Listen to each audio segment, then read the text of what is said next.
اعوذ باللہ من الشیطان الرجیم پناہ مانگتا ہوں میں اللہ کی شیطان مردود سے۔ بسم اللہ الرحمن الرحیم شروع اللہ کا نام لے کر جو بڑا مہربان نہایت رحم والا ہے۔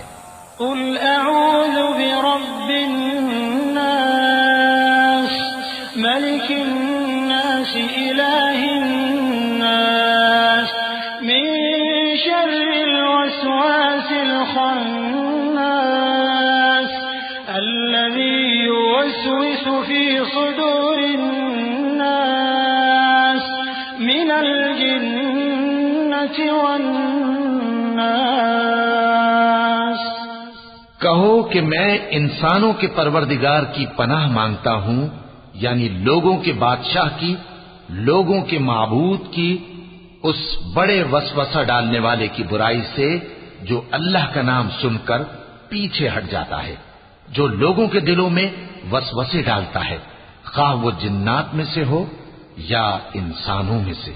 صدق اللہ العظیم۔